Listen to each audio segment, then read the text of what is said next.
Assalamualaikum warahmatullahi wabarakatuh. Halo teman-teman semua, sahabat BAP Education yang berbahagia.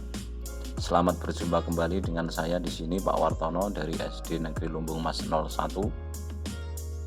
Pada kesempatan kali ini teman-teman, ya, saya ingin membahas soal-soal TO1 kemarin, tryout 1 yang telah dilaksanakan oleh BAP Education melalui CPNS Go, khususnya di sini materi mata pelajaran IPA Fisika yang profesional. Semoga video kali ini bisa bermanfaat bagi teman-teman semua, khususnya yang sedang persiapan SKB CPNS maupun yang sedang persiapan PPG. Oke, langsung kita buka soal yang pertama. Soal nomor 1. Sebuah peluru ditembakkan horizontal dengan kecepatan 100 meter per sekon dari sebuah menara yang tingginya 125 meter. Waktu yang diperlukan peluru sampai ke tanah dan jarak mendatar maksimum yang dicapai peluru tersebut adalah titik-titik. A. 5 detik dan 500 meter, B. 5 detik dan 1000 meter, C. 5 detik dan 1500 meter, D. 10 detik dan 500 meter, E. 10 detik dan 100 meter. Ya, di sini teman-teman, ya, seandainya kita tidak mengetahui caranya untuk menjawab soal-soal yang seperti ini, bisa kita lihat bahwa di sini yang ditanyakan adalah waktu dan jarak, padahal di sini sudah diketahui kecepatannya. Maka kalau misalkan ini contoh opsi A, di sini waktunya 5 detik, di sini kecepatannya 100 meter per sekon, padahal rumus umumnya kalau jarak itu kan pasti waktu kali kecepatan. Kalau misal waktu 5 detik kecepatannya 100, di sini jaraknya 500, masuk atau tidak? Logis atau tidak? Oh, ini ternyata bisa saja, ya, ada kemungkinan untuk benar. Berarti opsi A ini ada kemungkinan untuk benar. Sedangkan yang opsi B, oh jelas pasti salah. C juga pasti salah. Yang D ini juga pasti salah karena 10 kali 100 itu bukan 500. Kalau yang E ini ada kemungkinan untuk benar. Berarti jawabannya antara A dan E. Coba kita lihat penyelesaiannya. Diketahui V di sini kecepatan 100 meter per sekon. Kemudian H di sini adalah ketinggian tadi, ketinggian menara 125 meter. Kemudian ditanya T dan S. Jawab, T sama dengan akar 2H per V. Sama dengan akar 2 kali 125 per 100. Sama dengan akar 250 per 100. Sama dengan akar 25. Sama dengan 5 detik. Nah, berarti karena waktunya 5 detik, jaraknya berarti kecepatan kali waktu 100 kali 5 sama dengan 500. Berarti 5 detik dan 500. Berarti yang benar adalah opsi A. Begitu untuk nomor 1. Kita lanjut nomor yang berikutnya, nomor 2. Fitria melakukan perjalanan napak tilas dimulai dari A ke B 600 meter ke arah utara, ya, dari A ke B 600 meter ke arah utara. Di sini kita lihat gambarnya A, B. Karena 600, ya, ini berarti 400 tambah 200, ini 600. Ke arah utara, Ke titik C 400 meter ke arah barat, dari B ke arah C 400 meter ke arah barat, berarti ke kiri. Kemudian ke titik D 200 meter ke arah selatan, berarti berlawan arah dengan AB, berarti ke sini sejauh 200 meter.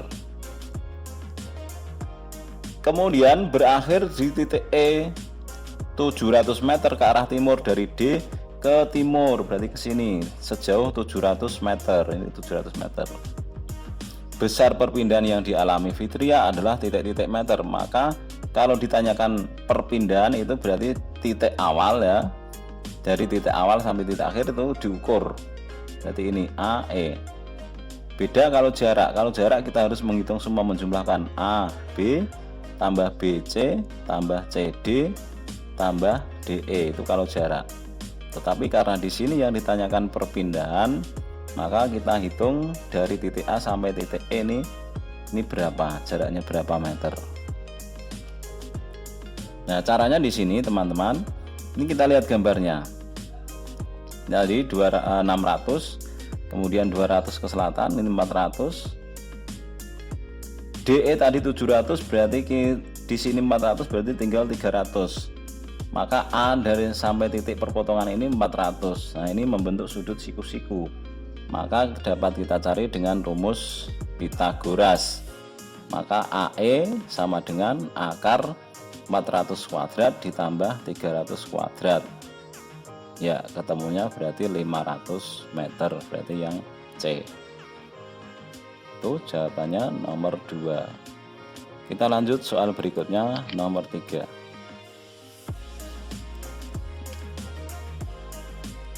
Tiga buah roda dihubungkan seperti pada gambar. Ini gambarnya. B dan C menyatu dan sepusat. B dan C ini seperti ini gambarnya. Menyatu dan sepusat. A dan B dihubungkan dengan ban. Ini A dan B dihubungkan dengan ban. Jika jari-jari A 4 cm, ini 4 cm, dan jari-jari B ini 2 cm, dan jari-jari C 10 cm, jari-jari C berarti dari titiknya ini sampai di sini 10 cm. Jika roda A diputar dengan 6 putaran per sekon, maka roda C akan berputar dengan titik-titik putaran per sekon.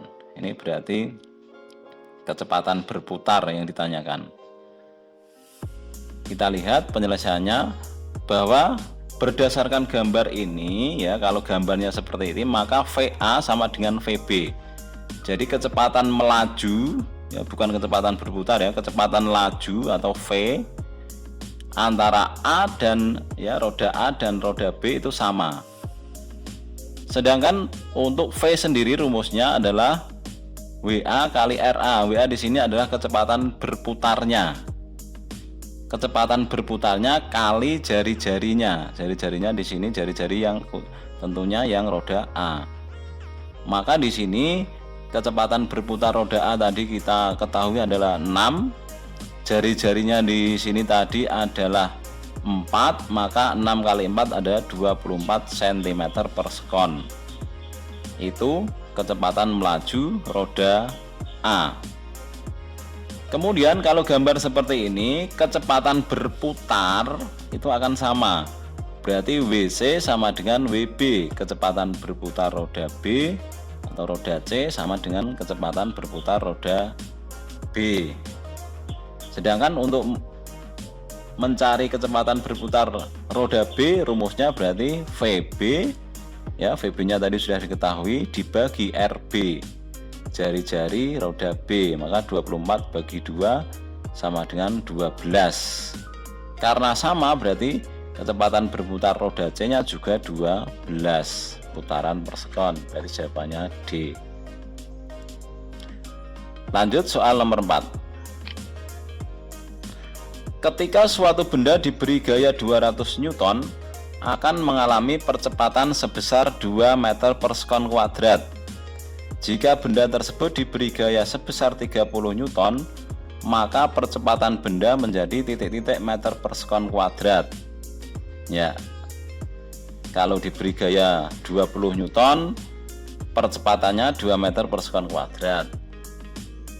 Kalau diberi gaya 30 Newton, percepatannya berapa? Itu maksudnya. Di sini rumus umumnya adalah F sama dengan M kali A. Berarti kalau F1 berarti M1 kali A1. Ya, karena di sini bendanya sama maka M-nya pasti sama antara benda yang pertama dan kedua ini kan sama, hanya berbeda gayanya saja. Maka M di sini saya tulis M saja, bukan M1. Nah, di sini kita mencari M. F1 sama dengan M kali A1. F1-nya tadi 20 sama dengan M kali A1-nya 2. Nah, di sini M ketemu 10. Masanya berarti 10 kg. Maka F2 sama dengan M kali A2. 30 sama dengan 10 kali A2, berarti A2 sama dengan 30 per 10 sama dengan 3 meter per sekon kuadrat. Berarti jawabannya yang B. Itu untuk soal nomor 4. Kita lihat soal berikutnya. Soal nomor 5. Energi 4900 Joule digunakan untuk mengangkat vertikal benda bermassa 50 kg. Benda akan naik setinggi titik meter. Di sini diketahui G, ya, gaya gravitasi sama dengan 9,8 meter per sekon kuadrat. A 0,1, B1, C10, D 9,8, E 98. Kita lihat penyelesaiannya. Bahwa kita ketahui bahwa rumus W atau usaha itu adalah M kali G kali H. Di sini usahanya adalah 4900, kita masukkan 4900 sama dengan M-nya tadi masanya 50, berarti 50 kali G-nya 9,8 kali H. Hanya kita cari. Maka ketemu H sama dengan 4900 dibagi 50 kali 9,8. Hasilnya H sama dengan 10 meter. Berarti yang C. Lanjut soal nomor 6. Gambar berikut menunjukkan sebuah tabung U yang berisi zat cair dan diberi pengisap. Berat dan gesekan diabaikan. Agar pengisap tetap seimbang, maka berat beban F2 yang harus diberikan adalah titik-titik Newton. A 150, B 400, C 600, D 1200, E 2400. Kita lihat penyelesaiannya. Bahwa ini gambar seperti ini berdasarkan hukum utama hidrostatika. Di sini rumus umumnya adalah F1 per A1 sama dengan F2 per A2. F itu gaya, A itu luas permukaan. Di sini sudah ada F1-nya 20, A1-nya 30, maka 20 per 30 sama dengan F2 yang ditanyakan per A2-nya 900. Maka F2 sama dengan 900 kali 20 dibagi 30 sama dengan 600 Newton, berarti yang C. Itu soal nomor 6. Kita lihat soal nomor berikutnya, nomor 7. Seberkas sinar mengenai cermin A dengan sudut datang 60 derajat. Dari cermin A dipantulkan menuju cermin B yang tegak lurus dengan cermin A seperti gambar. Ini gambarnya. Besar sudut theta adalah, sudut theta berarti yang ini. Ini berarti sinar sudut pantul terhadap cermin B yang ditanyakan. Penyelesaiannya bahwa prinsipnya ini adalah sudut datang adalah sama dengan sudut pantul. Ini prinsipnya. Maka dari gambar bisa kita lihat bahwa sudut datang pada cermin A adalah 60. Nah, sudut datangnya ini pada cermin A adalah 60 derajat. Maka sudut pantulnya di sini ini juga pastinya 60 derajat. Sehingga sudut B ini otomatis berarti yang di sini ini kan 60, berarti yang sini juga 60. Ya. Karena ini sudut siku-siku, kalau di sini sudah 60 maka di sini 30. Kalau di sini 30, sudut datang pada cermin B itu kita ketahui 30, maka sudut pantulnya juga otomatis 30. Ya, sudut datang yaitu ini saya beri keterangan. Sudut datang adalah sudut yang dibentuk antara sinar datang dengan garis normal. Ini sinar datangnya, garis normalnya ini. Kemudian sudut pantul adalah sudut yang dibentuk antara sinar pantul dengan garis normal. Ini sinar pantul bagi cermin A sekaligus sinar datang bagi cermin B. Ini garis normal terhadap cermin A, yang ini garis normal terhadap cermin B. Garis normal yaitu garis yang tegak lurus dengan bidang cermin. Ya, jawabannya berarti yang B, 30. Lanjut soal nomor 8. Sebuah benda berada di depan cermin cekung seperti gambar di bawah ini. Di manakah letak bayangan benda? Ini bendanya di sini, berarti di ruang 2. Ini ruang 1 di sini antara F sampai cermin itu ruang 1. Antara F sampai R atau 2F ini ruang 2. Kalau di sini lagi berarti ruang 3. Maka berdasarkan sifat-sifat bayangan yang terbentuk pada cermin cekung, ini sudah saya tampilkan, maka bayangannya akan berada di sini, yaitu lebih jauh dari 2F. Nah, bayangan di ruang 2 kita lihat, maka benda di ruang 2 bayangannya di ruang 3, berarti di sini. Jadi jawabannya yang tepat adalah B. Kita lanjut soal nomor 9. Dua bola A dan B yang mempunyai massa sama bergerak saling mendekati, masing-masing dengan kecepatan 1 meter per sekon dan 2 meter per sekon. A ke kanan dan B ke kiri. Keduanya bertumbukan lenting sempurna. Kecepatan bola A sesaat setelah tumbukan adalah titik-titik. Nah, ini yang menjadi catatan kita di sini adalah lenting, tumbukan lenting sempurna. Kita lihat penyelesaiannya. Pada tumbukan lenting sempurna, prinsipnya adalah saling bertukar kecepatan dan arah. Jadi prinsipnya itu saling bertukar kecepatan dan arah. Misalkan V1 tadi kecepatannya di sini adalah 1, maka nanti yang V2-nya 2, maka akan bertukar. V1 aksennya nanti 2, kemudian V2 aksennya jadi 1. Jadi setelah tumbukan, bola A akan bergerak ke kiri, ya, yang semula tadi bergerak ke kanan jadi ke kiri, terpental. Ya, karena terpental berarti berlawanan arah. Semula bola A tadi bergerak ke kanan, ya, jadinya ke kiri setelah tumbukan. Dengan kecepatan tadi semula 1 meter per sekon, setelah tumbukan jadi kecepatannya jadi 2 meter per sekon. Begitu pula yang bola B yang tadi arahnya ke kiri jadi ke kanan, kecepatannya jadi 1 meter per sekon. Berarti jawabannya D. Itu soal nomor 9. Sekarang soal nomor 10. Ini sudut elevasi. Andi berdiri tegak pada jarak 10⁻³ meter dari kaki sebuah pohon besar yang tumbuh gerak lurus. Jika tinggi Andi 1,6 meter dan melihat ke puncak pohon dengan sudut elevasi 60 derajat, tentukan tinggi pohon tersebut. Kalau digambar kira-kira seperti ini. Di sini Andi tingginya 1,6 meter. Kemudian sudut elevasinya 60 derajat, jaraknya 10⁻³, kita cari tinggi pohonnya ini. Kalau dari sini sampai sini P, ya, P kita cari, nanti kalau sudah ketemu P, tinggi pohon berarti P ditambah tinggi badan Andi.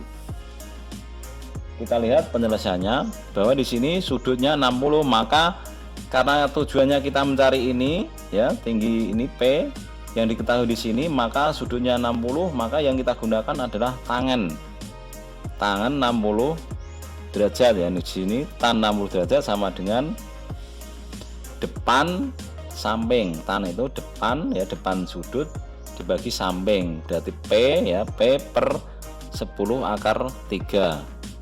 Tan 60 sendiri itu besarnya adalah akar 3, maka akar 3 sama dengan P per 10⁻³.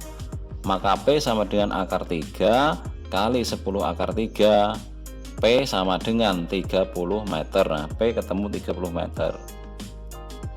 Padahal yang ditanyakan tinggi pohon, berarti tinggal menjumlahkan tinggi pohon sama dengan P ditambah tinggi badan Andi. Tinggi pohon sama dengan P ditambah tinggi badan Andi, jadinya 30 ditambah 1,6, jadinya 31,6. Jawabannya yang D. Ya, itu untuk soal nomor 10. Lanjut soal nomor 11. Yang termasuk planet dalam namun bukan termasuk planet inferior, yaitu titik-titik: A. Merkurius dan Venus, B. Venus dan Bumi, C. Merkurius dan Mars, D. Bumi dan Mars, E. Mars dan Jupiter. Ya, termasuk planet dalam tetapi bukan termasuk planet inferior. Nah, kita lihat pembahasannya. Planet dalam sendiri itu adalah planet yang terletak di dalam sabuk asteroid. Sabuk asteroid itu terletak antara planet Mars dan Jupiter. Berarti yang termasuk planet dalam adalah Merkurius, Venus, Bumi, dan Mars. Nah, sedangkan planet inferior adalah planet yang terletak di dalam lintasan orbit Bumi. Ya, Bumi kan punya orbit. Ya, yang di dalam orbit Bumi sampai ke matahari, ya, antara matahari sampai orbit Bumi itu yang dinamakan planet inferior. Berarti yang termasuk planet ini adalah Merkurius dan Venus. Maka yang ditanyakan di sini adalah yang termasuk planet dalam ini, tetapi bukan ini. Ya, Merkurius, Venus, Bumi, Mars ini, tetapi bukan ini. Berarti jawabannya adalah Bumi dan Mars ini. Berarti jawabannya yang D. Itu untuk soal nomor 11. Ya, demikian teman-teman yang dapat saya sampaikan. Semoga bisa membantu teman-teman semua dalam persiapan SKB khususnya. Saya doakan sukses tahun ini jadi ASN. Amin. Saya akhiri. Bila taufiq wal hidayah. Wassalamualaikum warahmatullahi wabarakatuh.